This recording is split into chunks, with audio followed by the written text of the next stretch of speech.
Assalamualaikum warahmatullahi wabarakatuh. Halo anak-anak, apa kabarnya? Baik, hari ini kita akan belajar mata pelajaran matematika dengan bab kecepatan dan debit, subbab satuan kecepatan. Baik, ada sebuah cerita. Setiap hari, ayah mengantarkan Mesya ke sekolah dengan menggunakan motor. Jarak dari rumah Mesya ke sekolah adalah 3 km. Biasanya, ayah membutuhkan waktu 5 menit untuk sampai ke sekolah. Namun, pada hari ini, ayah membutuhkan waktu 10 menit untuk sampai ke sekolah. Tahukah kamu apa yang mempengaruhi ayah sampai di sekolah lebih lama dari biasanya? Ya, karena adanya kecepatan. Apa itu kecepatan? Kecepatan adalah perbandingan antara jarak yang ditempuh dengan waktu tempuhnya. Tahukah kamu, kecepatan itu dipengaruhi oleh jarak dan waktu. Jarak adalah panjang lintasan yang ditempuh oleh suatu benda tanpa memperhatikan arahnya. Jarak disimbolkan dengan huruf S. Sedangkan waktu adalah sebuah rangkaian yang telah berlalu dan waktu disimbolkan dengan huruf T.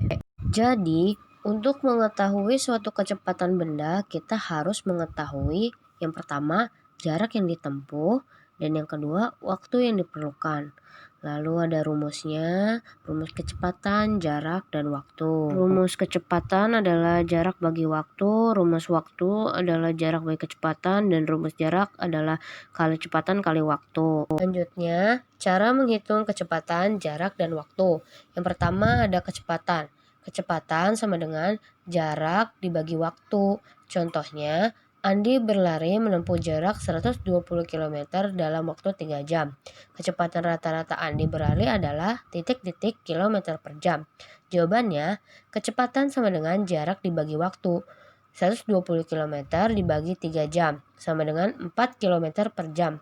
Lalu yang kedua ada jarak. Jarak sama dengan kecepatan dikali waktu.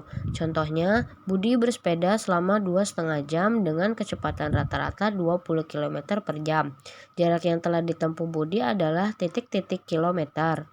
Jawabannya, jarak sama dengan kecepatan dikali waktu, sama dengan 20 km per jam dikali 2,5 jam sama dengan 50 km. Lalu yang ketiga ada waktu. Waktu sama dengan jarak dibagi kecepatan. Contoh, Joko pergi ke rumah paman. Jarak rumah Joko dan rumah paman 120 km. Jarak tersebut ditempuh Joko dengan sepeda motor berkecepatan rata-rata 40 km per jam. Bila Joko berangkat dari rumah pukul 08.00, maka ia sampai di rumah paman pukul. Jawabannya, waktu sama dengan jarak dibagi kecepatan, sama dengan 120 km dibagi 40 km per jam, sama dengan 3 jam. Sama dengan pukul 08.00 ditambah 03.00 sama dengan pukul 11.00. Jadi, Joko sampai rumah paman pukul 11.00.